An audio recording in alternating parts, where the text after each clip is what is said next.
What if the person who raised you had to grow up right alongside you? Today, I'm sitting down with the man who shaped my world, my superhero, my dad.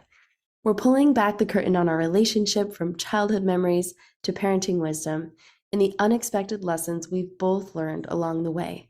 You'll hear raw, real talk about love, mistakes, and those little nuggets of wisdom that only a dad can drop. So, whether you're a parent, a child, or somewhere in between, buckle up. This one is one you definitely don't want to miss. This is episode 61 Through My Father's Eyes. Welcome to Healing with Haley. I'm your coach, Haley Kirk. On this podcast, we dive into ways to heal, embrace, and truly love our lives. Here's my belief. So much of our suffering comes from what we believe. I'm here to help you understand your mind and question those thoughts to start your healing journey. Ready to get started? Let's go. Welcome, podcasters. I have my dad here on the podcast. Finally, I've been wanting to get him on here for a few months and we made it happen. Hi, Dad. Welcome. Hi, Haley. Hi, Dad. So I brought my dad. The reason I wanted to bring my dad on the podcast is I think it's kind of a cool way to get to know me a little bit, to be a little egocentric, but I think my dad, he I love how he raised me. I feel like I always had a really deep, intimate connection with you. I always felt safe with you. And I just want to pick your brain on what I was like growing up, what my siblings were like, and like how parenting, your experience of parenting was. So, yeah, what if you start from the beginning? Okay. Well, excited to be here with you, Haley. Thanks for having me. Um, Raising you was not, I would say, not very challenging, but at the same time, anytime you're a parent, it's challenging, right? Like you didn't do anything crazy. You weren't a very rebellious child. You were very respectful, very obedient. But, there's always changes, right? There's always challenges. So, Um, my first, my first two memories, like I was present when you were born. Um, it was a difficult labor for your mom. You didn't want to come into the world. We went to the hospital very early on a Saturday. It was a Saturday. I remember I wanted to watch a football game, of course, right? And That your mom sounds was like, very "No, we accurate. need to go. We need to go. We need to go." So we went like Saturday morning to the hospital. They sent us back. And then your mom's like, "No, we need to go." It was her first pregnancy, right? It was her first baby. You're the oldest. And so we went back kind of mid-morning, I want to say, like maybe 11, 10 o'clock. And they're like, "Yeah, you're far along enough. Let's keep you here." So all afternoon they were trying to induce labor, trying to get you to come, and they were just about at the point of sending us home again. And then you were like, you decided you wanted to come. So, um, but because the labor had lasted so long, your mom had trouble after you were born, and luckily her doctor was an old army surgeon, and like I could tell, your mom got really pale, lost a lot of blood, and he went right into action. Like his demeanor changed immediately. He was giving me the play-by-play and talking about everything going on, and he was really quiet, and he started moving and got your mom taken care of, and you were perfect. I got to cut your umbilical cord. You were screaming, and your APGAR test was through the roof. I think you had a 9, if I want to remember. Anyway, I don't know, like very, very high. You were very responsive. I think you were late, if I'm not mistaken. I think you were a couple weeks late. I think that's why your mom was so insistent on, hey, let's go to the hospital. Let's go to the hospital because you were past your due date. Mm. You were a pretty big baby. If I remember, I think you were like 8 pounds and you were pretty long. You were like 22, 23 inches. Oh, So you wow. were a very good sized baby. Um, Compared to your brothers, you were kind of in the middle as far as size. Like you weren't the heaviest or the tallest. Matthew was the tallest, and Kendrick was the heaviest. And Why um, does that make me laugh? That's so funny. oh, sorry, what did you say? I said, that's so funny. Like that's so close to how the reality of it is right now. How it, yeah, yep. That's So how then you kind of are, huh? so fast forward, so you're raising these two kids, like what are some of the hardest parts of being a new parent? So you were the oldest, so we just had you. Um, the hardest thing I think was just the crying, the incessant crying never ends, and it has a pitch to it. So it's like a fire alarm. Like you can't ignore it. Like you have to do something. I think biology has honed into that frequency, and it's one of those things where you have to stop it because it gets like into the middle of your brain and you have to act. So I remember that like you couldn't leave the baby crying, and it changes over time. So I think like newborns definitely have that kind of wah wah wah, and you have to respond or it just eats you from the inside of your brain. So you have to respond. I remember adjusting to that, right? Like very being attentive to somebody else besides yourself or your your your couple, right? Your partner. Like you can attend to their needs and then you go off and do your own thing. But a baby, it's like it's all the time. Like very seldom do you get downtime. Very seldom do you get time to yourself. And then if you do get time to yourself, you have to share it with your partner or help your partner or help in the house. So I think that's the biggest challenge for new parents is allocating time and adjusting to having to give everything to that little being. And if they weren't so cute, you would probably return them or look for a way to give them back.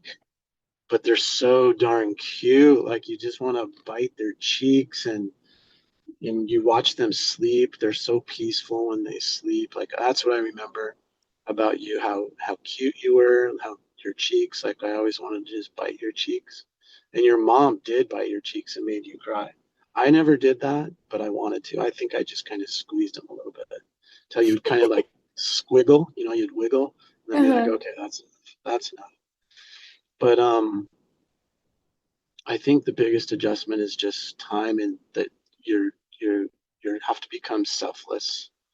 You have to give your time to somebody else. But I think the beauty in parenting, right, is by doing that, you build that love, that trust, and then it's just it's it's like a perfect love, right? It's what's what's the word? Um, Unconditional love. Like there's no nothing you can do will affect how much that bond is or how strong that bond is because you built it from the ground up. There's no cheating. It's not like a couple where you meet sometime after when you've both developed. Like with a child, you are there from the beginning and you grow with them and you grow attached to them. You grow um, that love, that bond with them is from the beginning. It just gets stronger and bigger and better, as time goes on. So I remember very vividly you being born, and then another moment, like I called you my study buddy because your mom and I were going to college when you were born, and I would study late at night, and that's when you would wake up, and so I would just feed you your bottle and then burp you, and then I would leave you on my chest and I would read my books. And I just loved feeling your warmth, feeling your heartbeat and your breathing in and out. And so I think, you talked that you and I have a special bond. I think that was built then, like when you were little, like I always spent a lot of time, nurturing you and when you would cry, I would get up with you and give you a bottle and change you. And then I would interact with you for a little bit, burping you. Then you'd fall back asleep but I would be with you. So I think that has helped, build that trust and that love and that bond over time. Wow. Wow. So when I started to get out of the baby phase and into toddler phase, what were some of the trials then? um, I think you were a really cute toddler because you just had your own, I guess all babies do, but you were more dramatic. Like you loved to sing and dance, and you loved Barney, and you would just be in your little diaper, nothing on top. You'd just be in your diaper, and you would just. We had a really small TV, so people aren't going to relate, but just a small box TV that was on top of a footstool, and that's all we had. Poor college students, but we'd watch Barney on public TV. There wasn't cable, there wasn't internet, so well, I guess internet was just starting, but anyway, you couldn't get it through your phone or like streamed into your TV. There was no streaming. So we had like rabbit ears, you know, antenna and public television Barney, and you loved it. And you would stand next to it, like off to the side, and you would dance to it, and you'd kind of sing the words, kind of like hum the words because, you were just learning to speak. Um, so I think that fostered a love for music and for um, dancing that you still have to this day. But Yeah. the other cutest thing that you ever did was when your mom would do the laundry, you would climb into the basket, and I guess you just like the warmth of the clothes, and you just kind of snuggle in there with the clothes. And I can't believe how many times you fell asleep there. Like you would fall asleep in the hamper of you know laundry coming out of the dryer. You liked like all the music. Like I would put my music on, so like I remember like all you kids are like, oh, the Smiths, Depeche Mode. But there was this song by the Cranberries called Zombie, and that was like one of the first, and you loved it. You'd always be like, Zombie? And Aw. you would wanna sing that song, and you'd do that, "Ayo, ayo, ayo," like you would follow along and do that. That's so funny. Yeah. But you've always been very independent. So I think you like to kind of go your own way. Your mom wanted you to be like a doll, and she'd put you these beautiful handmade dresses, and she would curl your hair with Caro syrup, to make a curly part on your head with the limited amount of hair you had, and put bows in it. And you would like first chance you got, you'd rip those out, and like you'd take your dress off, and you'd rather just be naked and with a big old t-shirt. And your grandma, my stepmom on my side, Deb, would just let you be, and that would just upset your mom to the nth degree, and she created a little family drama with that. But that was you, like from day one. You hated to have your hair done, you hated to wear dresses, you hated to be all girlied up, like you just wanted to kind of do your own thing. So, and you've always been that way. You've always been very independent. You listen to advice, but you go your own way. You do what you want, and that was very evident from the beginning. So, created a little family drama. Wow. So was the struggle that I wanted that independence and it was like hard to give it to me all the time, or what was kind of the battle or the trouble? Sometimes, but I think it was more just the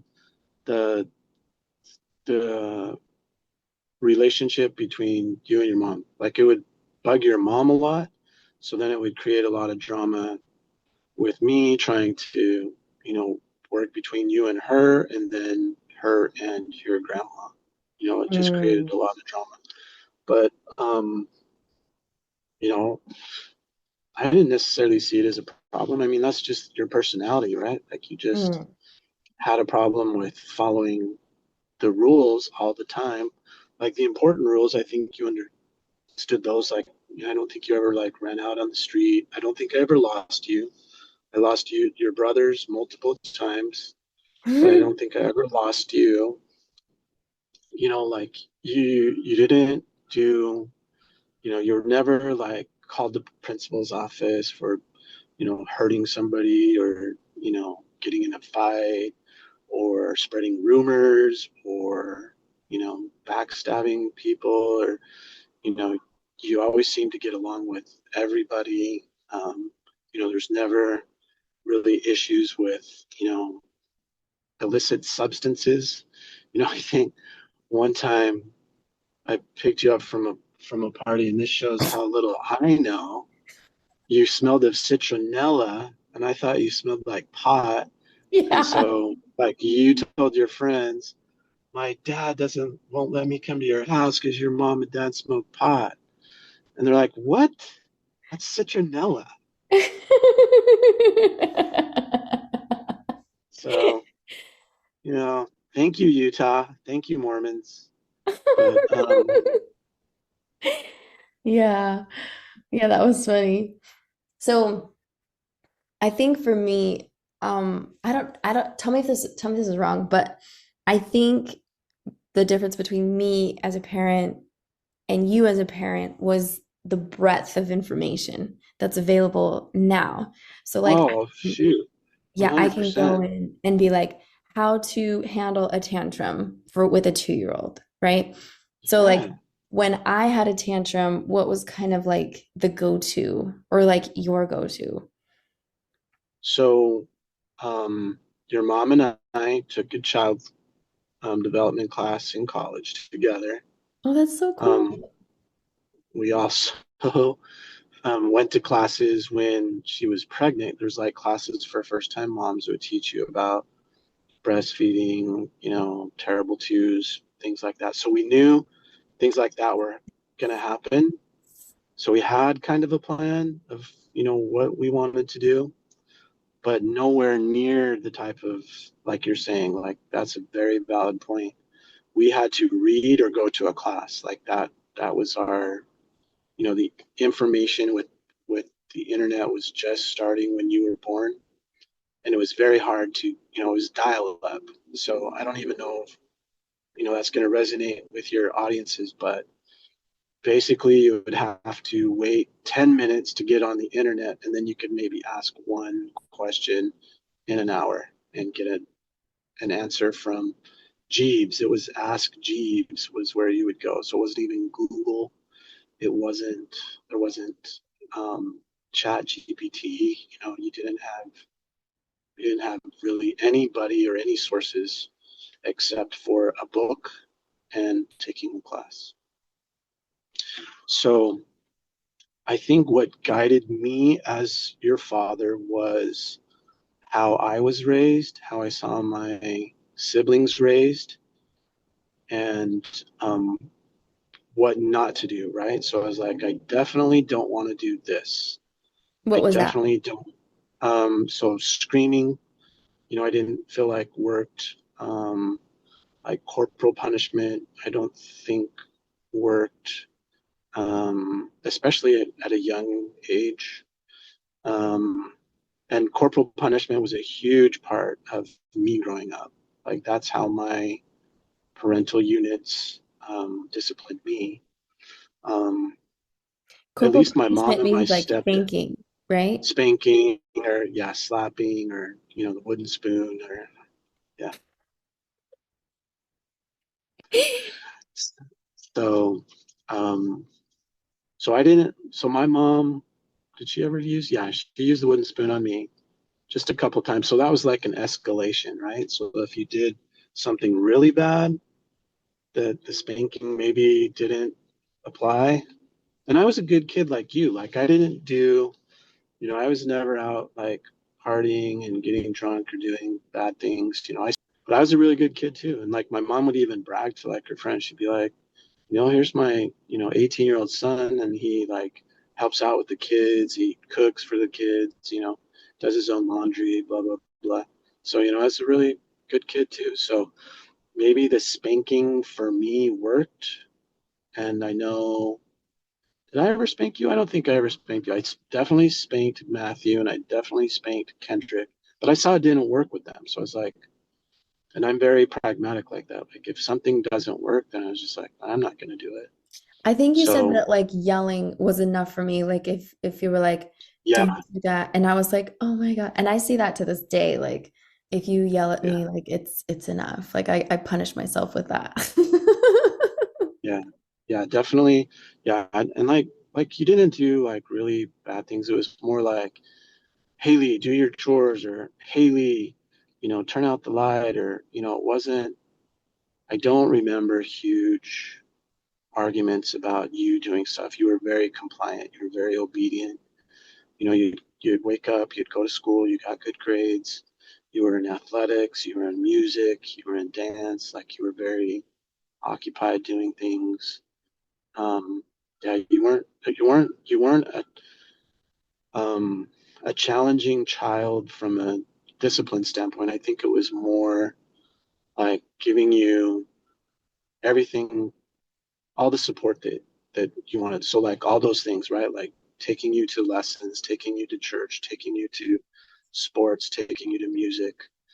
Um, trying to be there emotionally for you, both just in and one thing that I think worked really well for you and your brothers is there was a lot of quantity time that allows for quality time.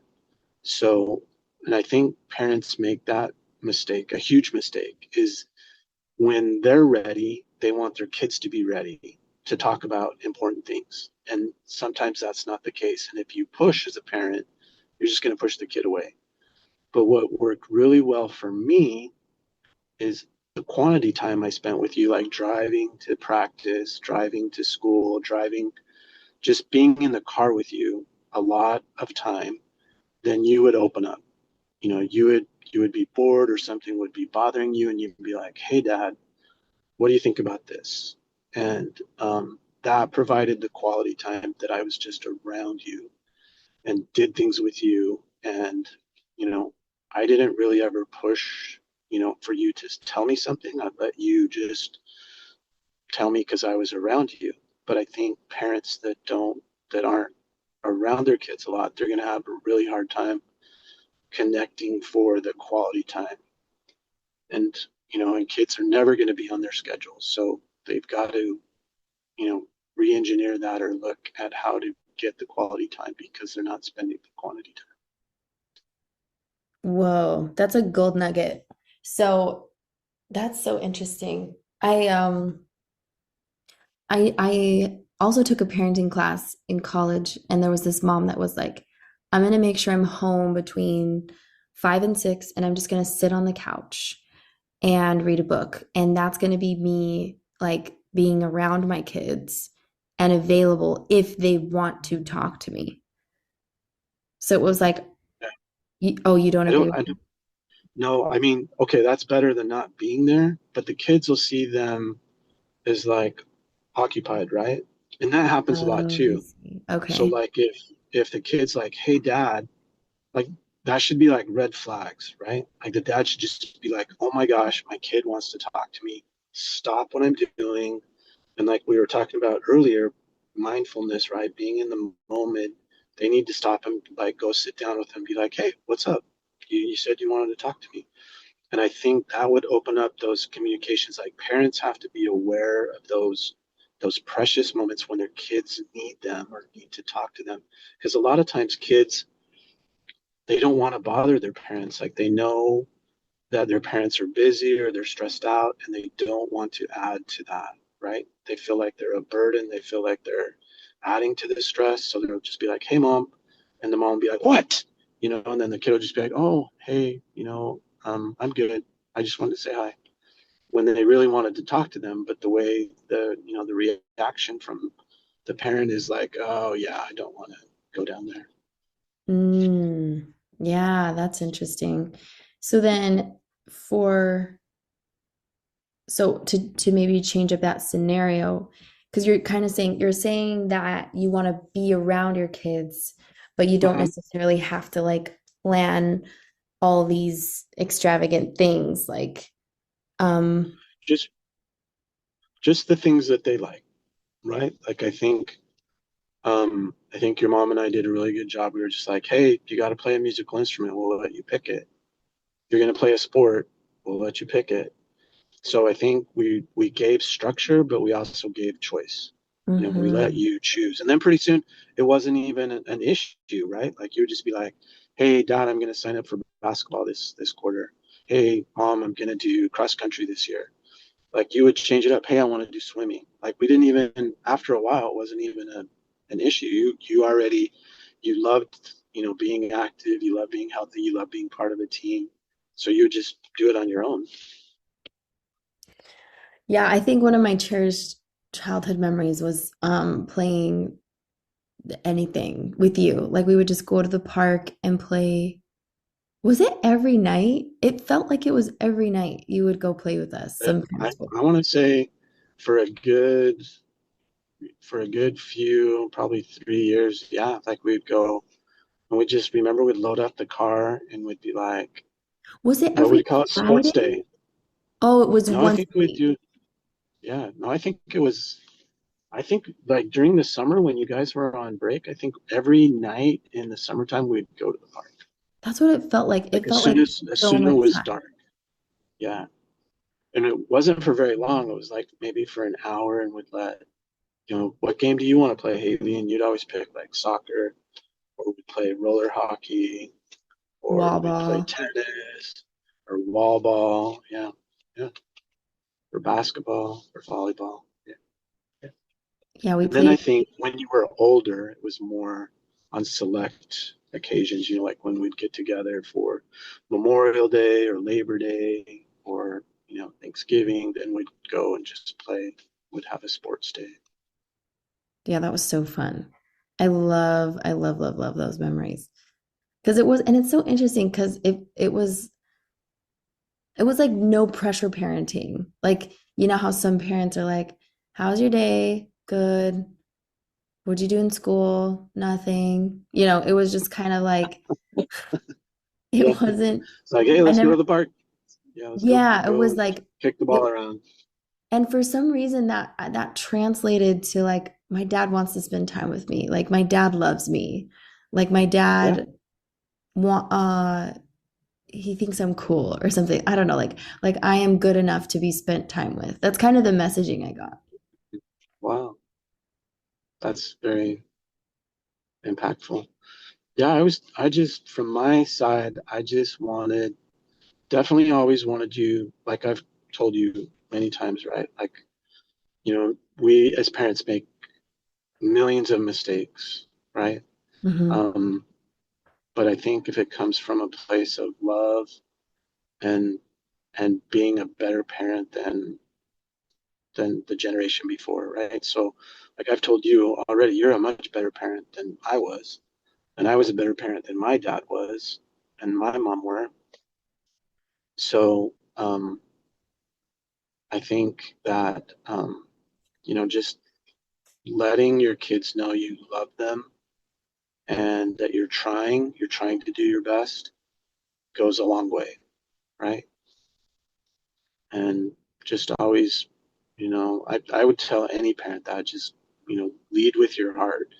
Like just, tell your kids you love them and try to show that love by your actions, spend time with them, do things that they don't want to do, like you and Kendrick were on a different level because you guys love sports. And that to me is, that's so easy to be, um, to spend time with you because I enjoyed that. Like I liked kicking the ball. I liked anything with a ball. Like when Right. you guys, I didn't care. Like, okay, you want to play soccer? Great. Okay, you want to play volleyball? No big deal. You want to do roller hockey? Okay. let's go get all the gear and do roller hockey. Yeah, yeah, that was fun. Didn't matter. But your youngest brother, Matthew, he was more of a challenge because he didn't really like sports or have an interest in many sports. So it was much harder. And then he liked things that I didn't like arts and crafts, like cutting things out, building things. So with him, it was more of a challenge. Like that really took a lot of focus and love to do those things because I didn't like them. I was just, Do you hey, think Matthew, do you think okay, that let's do Matthew that. didn't like sports because did we involve him in the sports that we were playing, or were we already too old to where we You weren't were, really playing? yeah, you were too old, and maybe like him growing up around it, where he was just a spectator.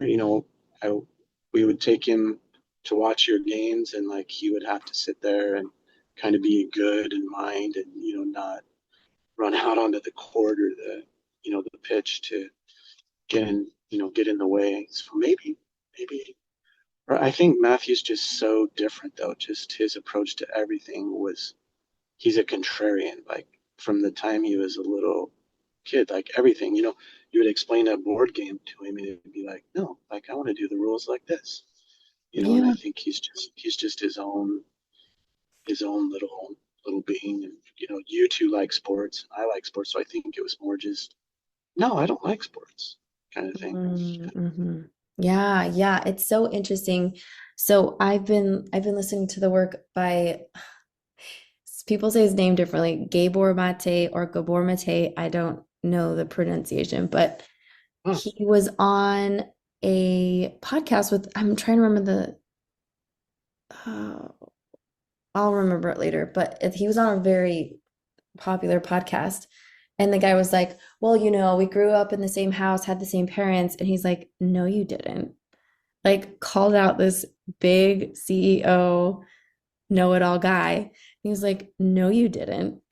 Your relationship with your parent was one experience. That parent had a completely different relationship with the next sibling. And it's all of it is its own Hmm. personal. And I'm like, that is so true. Cause like Kendrick and I have had this conversation. Kendrick's my brother, my oldest younger brother. And he and I would talk about our relationship with mom. He was like, Hmm. yeah, you and mom always had a hard time getting along. And that wasn't my experience. And I was like, what? Hmm. Like that's true. Like if I think about it, I'm like, yeah, like they didn't really fight Right. all much as she and I did. So it's Oh like, yeah, no. She was his little Coco. And she would even call him me Coco. yeah, that's interesting. See, like, so it's like Yeah, we could have the same parent, but a completely different relationship. So saying like, yeah, we grew up in the yeah. same household and had the same parents, that doesn't mean anything. It's like that's No, and not true. and you were even like close in age, and that was, something that just kind of struck me is like maybe you had some shared experiences, like you both did things at the same time because you were so close, and Matthew was so removed from that. That might also have like influenced why he's so different. And you and Kendrick have similar interests, like you both like sports, you both like music, you both, play the instruments, things like that. So I don't know. That might have something to do with it. But the fact that you said different relationship, for sure. For sure. My relationship with my mom was amazing. My relationship with my dad to this day is challenging. He's just different than me. And with my mom, like we were just Except so in you guys sync. are like carbon copies of each other. I know. Isn't that the craziest It, like thing? And we'll I talk even to your do, dad. I talk to grandpa and I'm like, this is my dad. Like this is I my dad. know. How does that happen? How does that happen? I hear him say things and I'm like, oh my gosh, I didn't say that. Yeah. And the mannerisms too. It's weird. It's so Oh, weird. yeah. One day I was asleep on Morgan's couch and I think it was Ammon and Jackson came in and they looked at me, but I kind of had my back to them. And then they went upstairs and they said, Mom, Grandpa's on the couch downstairs. I bet you were like, oh, great, thanks. Thanks. Yeah, that's what I always say when people say, "Oh, you look like your dad." Oh, thanks. What a That's so compliment. funny. So you were saying, I cut you off. I'm so sorry. So you were saying that you had such a tight, bonded, connected relationship with your mom, but with your dad, it was a little difficult. Always challenge. And to this day, and to the day. And you, to be honest, Haley, you've helped me have a better relationship with my dad by, all the advice and all the relationship stuff you talk about. But I just accept him now for who he is, and I Yeah. just love him. I try to find the good. I know he loves me from the beginning. I know he loves me to this day. But we don't have to like each other and be each other's best friends. But Right. you know, I know he loves me, and that's the most important thing. And I know if I'm ever like desperate in need, he's my go-to. Like I know I can count on my dad. So, That's so and I beautiful. think at the end of the day, that's what you need. I see a lot of parents trying to be like their kid's best friend, or trying to be cool, or trying to fit in with their friends. Like I think that's a huge mistake. Like you should always be the parent, right? Like you need to hold that position. You're a guide, you're a coach, but just being their friend and letting them do stuff that's not healthy or good, that I don't think that's a very good way to be a parent. Yeah, yeah, I definitely, I'm kind of in the middle on that position because I'll give you an example. So one time, one of my friends, James, we have this like group Yeah, chat, yeah, and yeah. I one love of my James. friends, James, I just published his podcast actually. He about his Oh, walk nice. across America. Yeah, yeah, you'll have That's to so listen. cool. It's so cool. Hi, James. So he sent me this video of this family who are like the energy and the things that they said was it seemed to me very authoritarian, meaning like we're gonna Mm, tell you how things are. um it's your job to be responsible for your homework. If the teacher says you did something in class, we're gonna take her side. And I was just like, uh, I disagree with all of that. Like, 100%. yeah, I'm like, no, no, no, no, because here's the thing, like I think that, and maybe I got this from you guys because that was never the case. Whenever I remember Miss Jensen, I had a problem with Miss Jensen.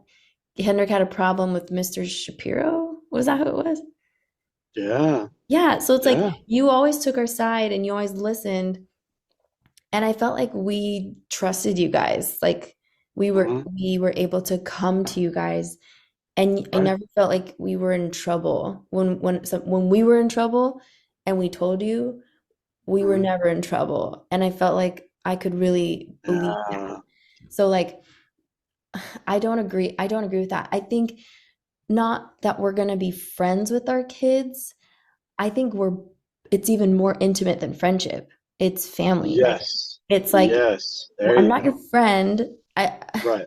I don't know if I'd even say that. I don't even think that's Right. important to say No. because Right. I think that it's like I am your mom who will listen and believe you to the capacity that I'm willing or that I'm able to with your own actions. Yeah. So like Right. if your actions align with being truthful, I'm going to listen to Yeah. that. I'm also going to listen to what you're saying, but I also kind of have to weigh out. Like I think there's a whole conversation to it. Not like Right. I'm only going to believe your no, I don't that's No. what? Exactly. There are There so has many to be a instances. conversation. Yeah. I love the phrase seek to be understood, right? We need to have a stew. I need to understand you first, and then Yeah. I can go and talk to your teacher. But I was referring more to like parents to say, "Oh, we're besties and we're the best friends ever." And my daughter tells me everything, and I'm like, "No, she doesn't." And you might need the bestie, but she's got 50 other besties at school. So Yeah. those are like the parents that they need to just be aware that they're not living a reality. They're like kind of living through their kids, and so I don't think that's very healthy either. Like, Kind of and and like a codependent, yes, symbiotic, yeah, like parasitic. yes, Yes, yeah, parasitic for sure. And like it's okay. But like I think, when you were growing up, like I enjoyed like spending time with you and going to your games and stuff like that. But hopefully I wasn't to the point where, I was living through you. Like it was just enjoyable to see you grow and see you excel and, see you, participate. And it was fun to cheer for you. And you were really good. Like I loved watching your soccer games. You were so talented at soccer. And it was fun. It was fun to watch you and it was fun to like talk to other people and like, did you see what she just did? Like she just centered the ball from the side with her left foot right to the middle of the net. Did you see that? That's my little girl. That's Aw. my ballerina. Aw. But I don't think I was like took it to the extent where like your success was my success. It was your success. And I was happy to be there and applaud you for you doing it, not, oh, you know, Haley's doing, this because of me. Like, and that scares me from, parents that do that. Like, I think that's very unhealthy for both parent and child that do that. Yeah.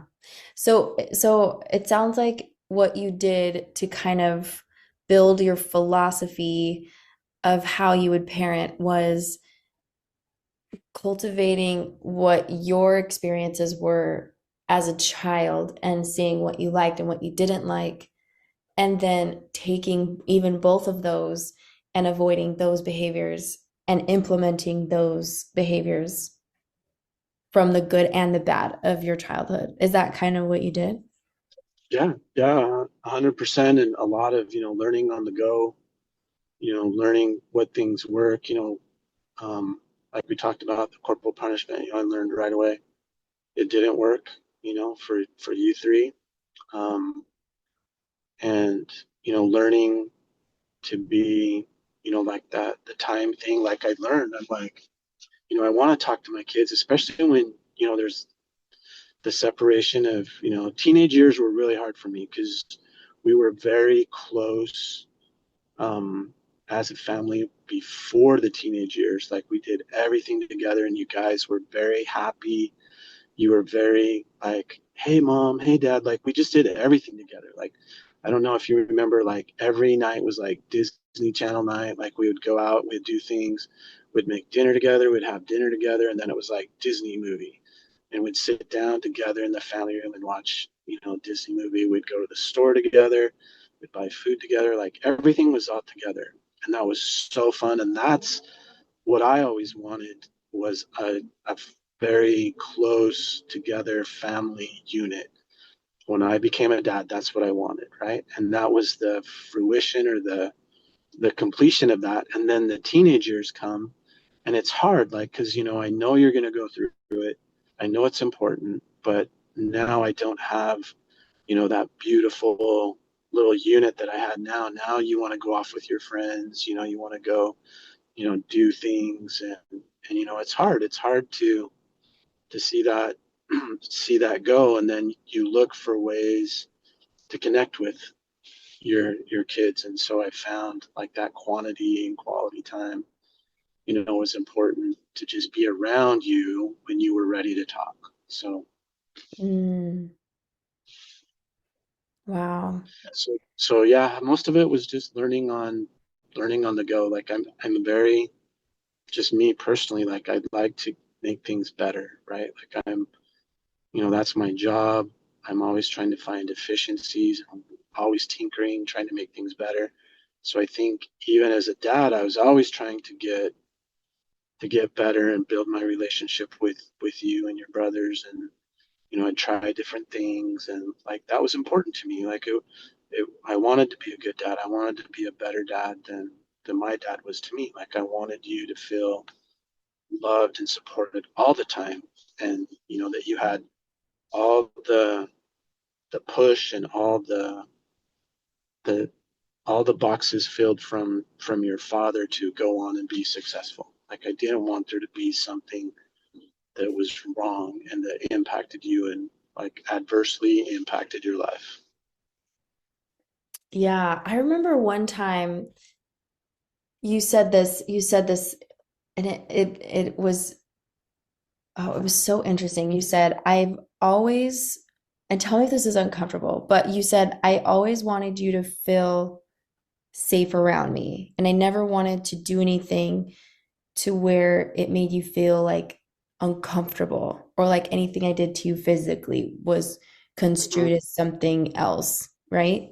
Right, right. And you're absolutely right. So, I know, young girls get molested a lot more than boys, and I just never wanted you to ever feel uncomfortable. So maybe physically I wasn't like, as physical with you because that was always in the back of my mind. I didn't want you to feel threatened ever that, I'd done anything inappropriate to you or made you feel, awkward or feel unsafe or feel, that that that you were being, attacked or that you were in Like danger. targeted. Yeah. Yep. Yeah, Yeah. I always felt like I never felt like you were distant. It was always more like it was always this um open arms kind of policy. Like if you want to come to me, I'm here for it, but I'm not gonna like go for it. And I was like, Right. I feel like that made me want your affection so much more. So I was always like, Mhm. I remember in church, I would always be like playing with your arm hairs or like playing with your fingers. And like I was just always touching you or like poking your ear hairs. Yes. Oh my gosh, you love to pull my ear hair. Yes. I was like a monkey and I liked to groom you. Yeah. Yeah. We were the baboon family. Yeah. I remember Kendrick would always call you the big Buddha. And he would rub your belly. Err. But yeah, yeah, I think it's wild how much uh, how much girls have destructive relationships with their fathers Yeah. Like, or non-existent ones. And right. I'm like, I don't have that. And I would say there was a time I did in college, but only because of the stories that I was believing about you that were given Mm, to me by mom. But like I chose to believe them, so I take full accountability for it. But like there right. was influence on it, was what I'm saying. Sure. So I feel like only because of what I was choosing to believe that I had daddy issues, right? But like Mm. it was never anything that you did. So I just find it, yeah, like I feel very lucky and fortunate. Well, good. That's a good thing. Yeah. So No, I feel like you said, I mean, there's a term for it, right? Like she has daddy issues, and I think even men prey on like older, like they know that they can influence women to, to do things that they normally wouldn't do if, they can perceive that there is, you know, those daddy issues or dependency on men or, um, you know, a lack of a solid male figure that teaches them, how to how to be loved and how to be treated. You told me that one time that you were always glad that you had an example of how a man should treat a woman, and I think that's very important for young girls to have a positive male role model that teaches them how they should be treated. yeah, absolutely. Yeah, and I feel like it's so interesting like hearing your perspective of my like early life and how it's like there's so many similarities to now. Like I love being with no hair done, in raggedy t-shirts. Like that's like my default. That's you from babe from birth. Well, and I feel it's just it's interesting because, you know, I think about my relationship with you compared to mom and how, even your upbringing, you had a closer relationship with your mom than your dad. And I just think I think it's interesting how there's usually kind of one parent you cling to over another. Hmm. Yeah, yeah. I think, and you can even see that with like your brothers, right? Like, I think growing up, for sure, Kendrick had he's probably more more centrist, right? So like, I think there was a time where he was closer to your mom, and then maybe when he got older, he was closer to me. And maybe even you could say that with Matthew too. So like they transitioned, right? So they moved from one to the other. Hmm. But I can see that with, like other family members, like my nephews, nieces, cousins, uncles, aunts. Yeah, I think that's very interesting. I think very few kids have the same, like you said, like it's just impossible. It's its own relationship, right? You have two human beings, and they're going to have a different relationship with each person. It could Yeah. be solid, it could be positive, but it's going to be very different from each one. What is your view on parenting now that Kendrick and I are adults? I think so. Now you have such a plethora of information, and I think and we've kind of discussed it. I think it's kind of your generational thing. Like you would rather watch a YouTube video than listen to me or somebody who's gone through stuff. Like I don't think you necessarily do it with me, like things you trust me with, like you'll always ask for my input, right?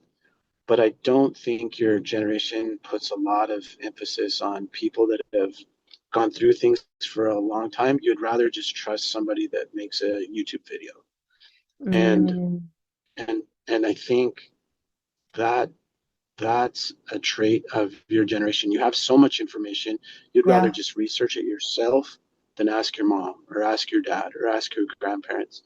Be like, hey, how should I handle, and like you said, their ideas might be outdated, but they might clue you in onto something that worked really well, or that your generation hasn't experienced or hasn't gone through. Like, so like my grandparents went through the Great Depression and World War II, and they passed on certain things to me through their experience. Where if I just pop up a YouTube video, it's not going to be somebody from that generation. It's going to be somebody from your generation. A young social influencer. That's what they do for their income or for they're passionate about, and they're not going to have that breadth of you know 40, 50, 60 years of being on earth and going through multiple different societal changes, cultural changes,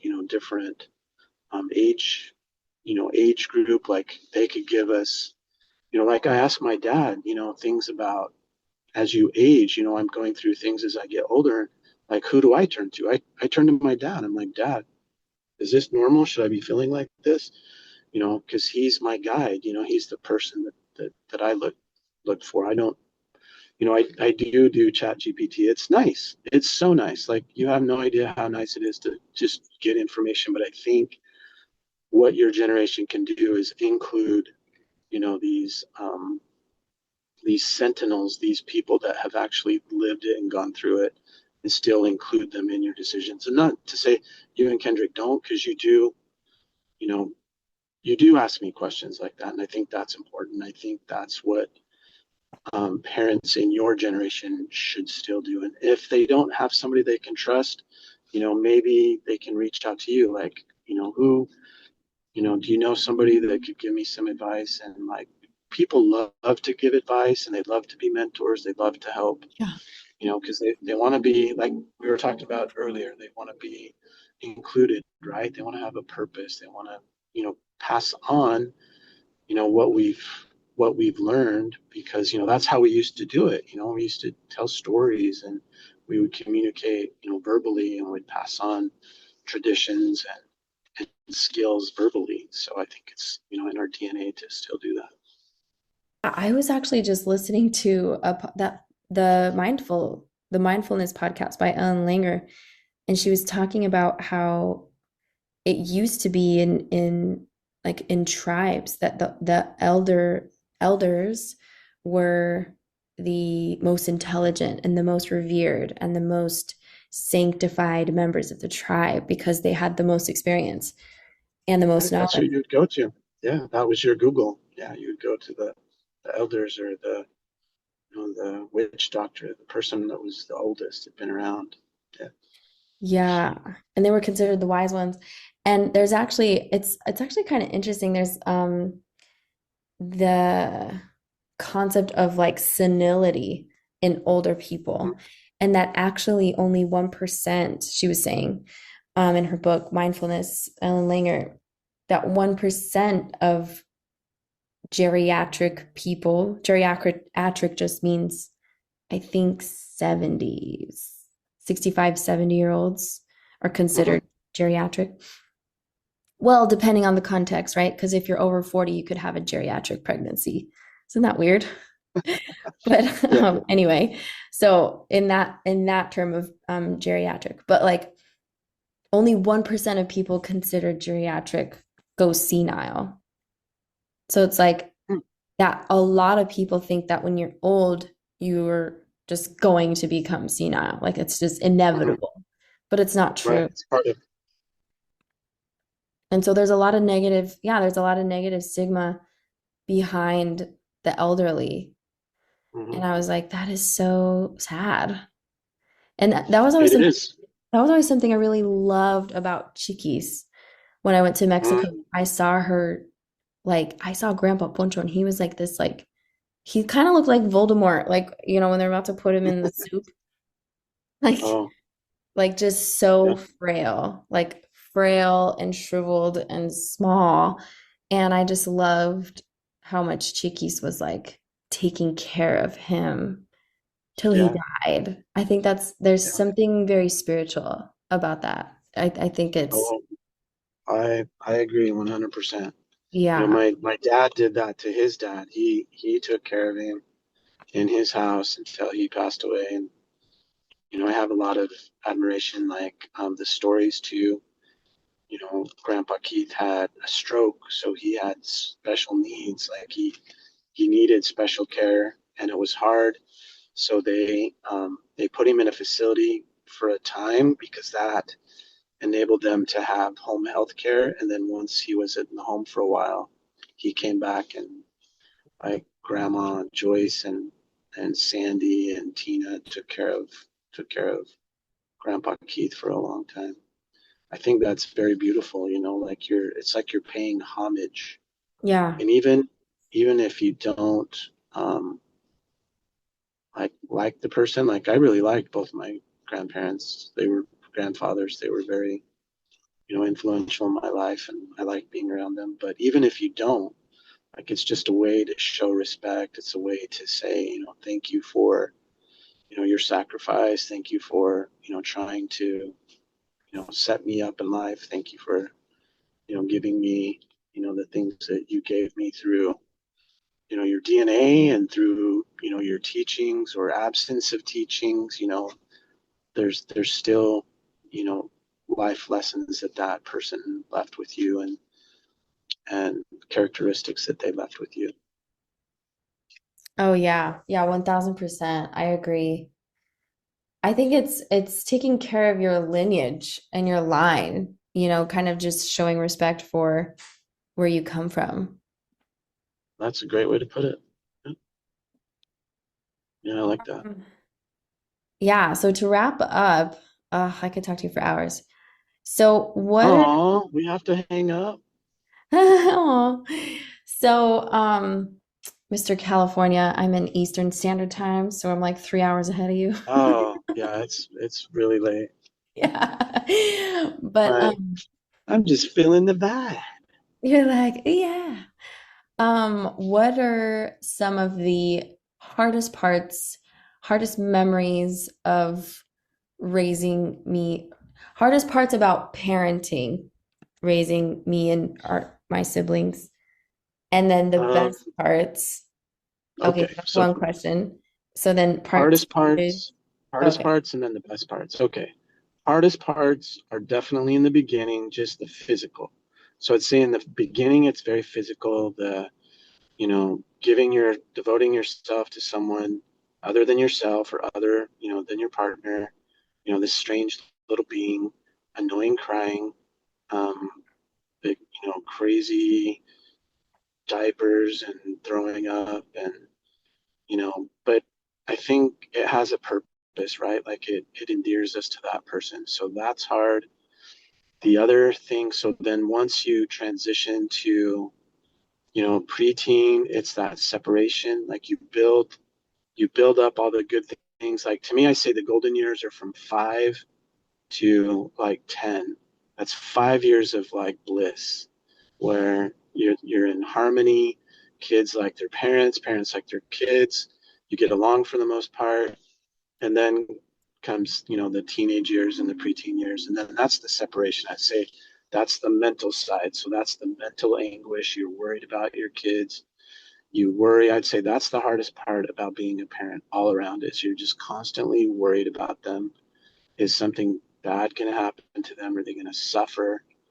Um, I don't think that ever goes away to this day. Every day I wake up and I think about all three of you, and that's what I think about. Are they going to be okay? And then, um, are they going to have good relationships? Are they going to pick the right people to be around? Are they going to be influenced for, for bad? You worry about drugs, and drugs are so prevalent and they can change people in an instant. We were just talking about fentanyl. You decide to take fentanyl one time, you could die. Yeah. And I think that's the hardest part about being a parent is you can't control the choices your kids make, and you just Yeah. pray and hope they make the right ones, and that you've said everything up until that point so that they will make the right choice and choose, virtue. They'll choose what's healthiest. They'll choose what's best for them in the long run, and not be misled to groupthink and to do things based on pure pressure. Will they be valiant enough and strong enough to choose for themselves and choose things that are good for them, and not be afraid of saying no, not being afraid of going against the grain, going against their friends. So that's a really hard part about being. I think the hardest part is just worrying about your kids and hoping they make the right choices and don't hurt themselves, number one, and they don't hurt anybody else. I think that's what I'm constantly worrying about as a parent, and just setting them up. Not messing them up, not saying anything that'll hurt them forever, or do something to them that'll hurt them forever. I think that's what I worry about as a parent. The best part of being a parent is just that unconditional love that you feel for them. Like you and I have talked about, like there's nothing you can do that would make me stop loving you. And I might not like you for a while, and I might disagree with you, but I'll never ever stop worrying about you, thinking about you, hoping that everything's good for you, love you. And it's hard. Like right now, your younger brother and I don't have a very good relationship, and it's hard because I love him. Like I want to talk to him. I want to be with him, and he's chosen not to, and that's hard. That's hard as a parent. That's hard when your love isn't um, requited, right? Like it's not. with you and Kendrick, it's easy. I've, a very pleasant relationship with you. I enjoy being around you two a lot. And, it's fun to get together. It's fun to talk. It's fun to, debate, and I enjoy being a dad right now and being a grandpa. I'm excited to be with Israel, and, you know, be supportive to him and be a good grandpa like I had. I had very good grandpas, and I'm so excited to, continue that, and help him, so that he knows that his grandpa loves him, and will care for him and take care of him and give him good advice. That's So awesome. that's the best part. That's the best part about being a parent, is that relationship you build with another human being. And to see your Yeah. kids be successful, like it's fulfilling, right? Like when you go off and you do something, and and you're successful, like when you bought your house, when you paid off your debt. Like, I was so proud of you. Like, I was just like, wow, she's doing such a good job, and she's, so ahead of the game, and she's got her finances down. Like, that's, a very, very important thing, and a very admirable thing to see. And then it's your own kid. So you just feel immense pride and immense, satisfaction that your offspring is kicking butt. Aw, thanks, Dad.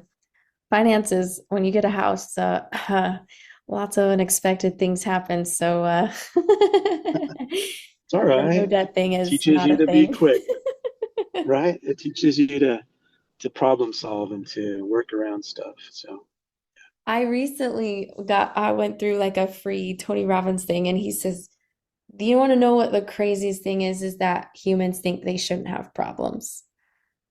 And I was like, oh my gosh. And then there was some philosopher, and he was like, I think that God gives man problems to sculpt their souls. yeah. I was I mean, like, think about it, right? whoa, that's deep. Like who are like the worst people on the planet? It's like really rich people that don't have to do anything, right?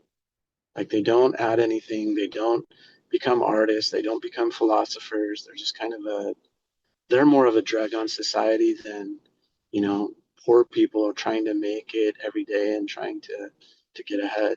They're setting a better example for their kids. And, I think that's a better way to live than to just be idle, and not have anything to do or make a decision or have to, fight or problem solve. I think that's a very sad way to live.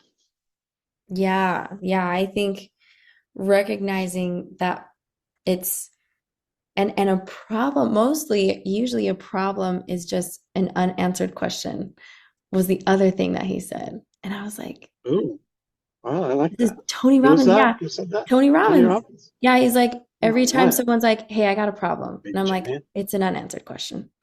And I'm like, yeah, that's honestly, and he's always like, when people come up in his seminars and like, this is my problem, da da da da da. He's like, okay, what's your question?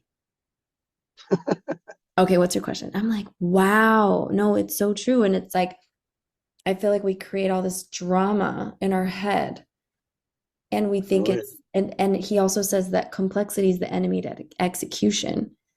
And I'm Mm. like, really, I actually have a really positive opinion about really wealthy people, because really wealthy people solve really complex problems. Like the I think the leaders first are generation, the people that create the wealth, for sure, 100%.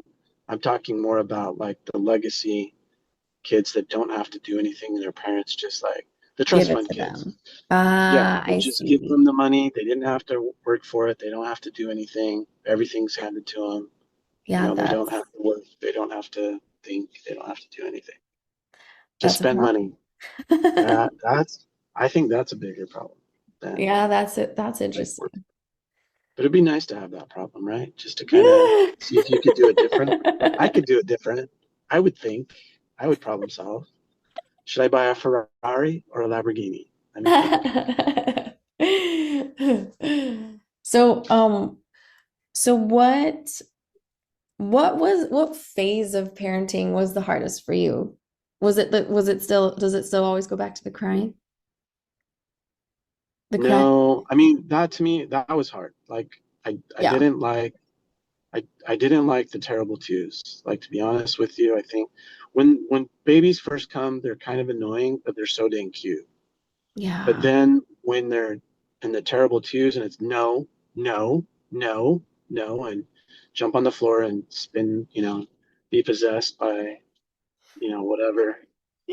whatever's happening is very annoying. When you're in the supermarket, you're trying to get checked out and your kids screaming bloody murder and you know, doing break dancing on the floor. You're just like, I don't want to be here. I don't want to be doing this. So to me, I think my mental game is better. So I definitely say like the young years wore me out. It was hard. So like 0 to 5 was hard for me. I Mm-hmm. think I handled the teenage and the college years better because I think my mental game's a little better. But yeah, you physically wore me out. You and your brothers for sure. It was Yeah. tough. Yeah, I think for me, I'm the biggest the biggest breakthrough for me in my parenting was learning to emotionally regulate myself. Because Mm, if I can emotionally regulate myself, I'm fine with tantrums, really. Because there you go. Yeah. the tantrum is normal, it's organic, Right. and Yeah. it's like I love what someone said. They were like, tantrums are big emotions in a small little body that hasn't fully developed their nervous system.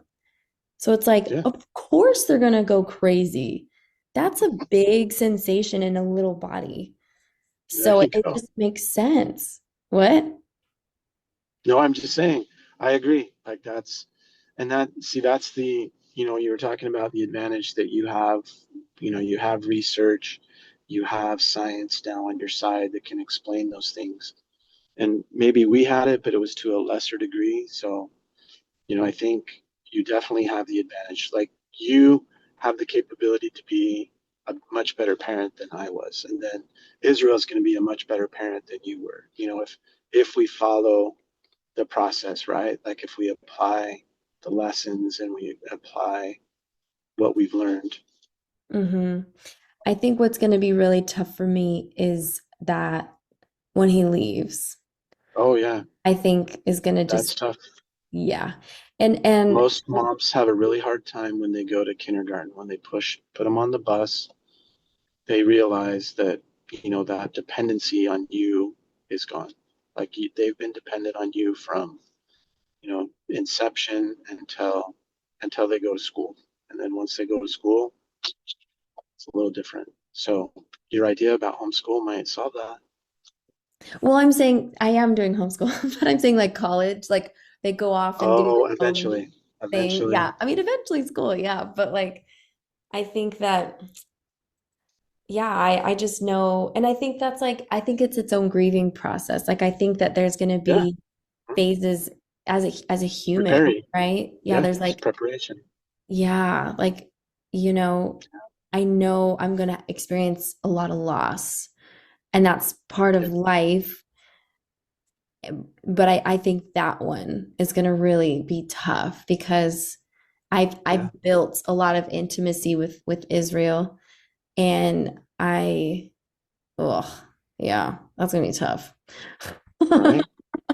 Or get this one. This one will be tough too. When he finds a mate, right? And let's assume it's a female, but he's going to prefer her to his mom in some things. How are you going to deal with that?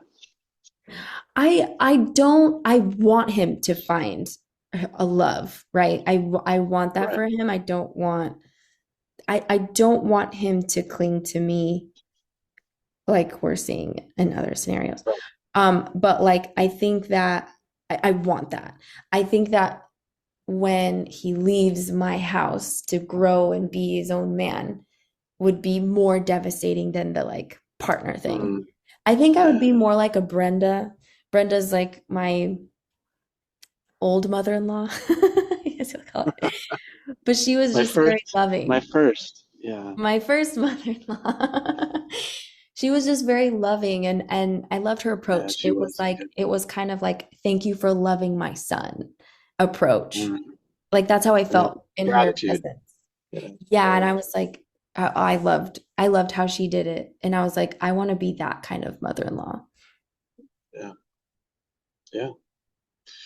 Lots to grow, but just like you said, being mindful because it goes by fast. He's only 2.5, so enjoy every second because you'll look back and you'll be like, where the heck did 4 years go? Where the heck did 8 years go? Where the heck did 16, 20? Now you're in, you're advancing in your age too. And I'm like, I still see you as the little thing on my chest, the little ballerina. So it's hard for me to say, where did all that time go? So just be mindful, be in the moment, don't get too far ahead and don't, dwell on past, mistakes or past, even good things. I think it's good to think about him for a moment, but just be in that moment and enjoy every second with him because it'll go by in an instant. If you could teleport to a time in my childhood, where would you teleport to? I think like what we were saying, like those summer nights when we would just play, we were just so together. Like we'd eat dinner together, we'd watch the Disney movie together, we'd go play sports together. Like that was just a golden era for you, for Kendrick, Hmm. your relationship with your mom. Like everything was good. Like it was good. Like it was happy memories. That house we had in Utah, you guys would walk home from school and then you would come home. Both your mom and I would be there. We'd, do things with you. We were just very united as a family, and it was a very good time. It was very nice. Everything was magical. The Christmases were magic. All the holidays would dress up the four of us for Halloween and do stuff for Halloween. And Thanksgiving was a big deal, and like all the holidays were special. And summers were fun. We'd go camping. We'd go, you know, do things together. So it was a lot of fun. Yeah. Aw, Dad, this was great. To close up, what is one piece of advice you would give to like new parents? Manage your expectations. Don't expect your kids to be perfect. They're not going to be. Odds are they're not going to be a president. They're not going to be something amazing. They're just going to be average. But love them, set them up for success.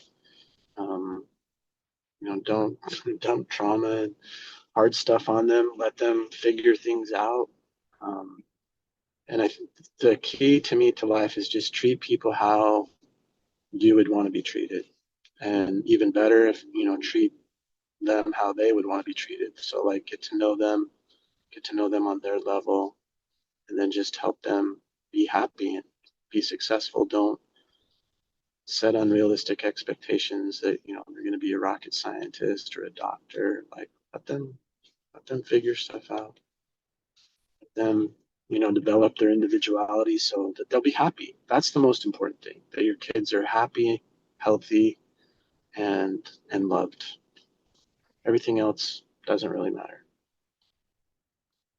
I love it. Aw, thank you, Dad. This was a Thank you, great Haley. conversation. It was fun. When do we get to do it again? Yes, please. Part two. It's coming soon. You made it to the end, and that means something. Your time is valuable, and I don't take it lightly that you're here. In fact, it tells me something that we have in common. You're hungry for growth, always reaching for more, not because you're not enough, but because you know there's more for you. Maybe you have big dreams, but feel stuck on where to start. Maybe you're exhausted, but feel unfulfilled. Grateful, but craving something deeper. Any of that resonate with you? Let's talk. I'm offering a free and quick coaching call where we'll uncover what's possible for you and how to start moving toward it. No pressure, just real conversation.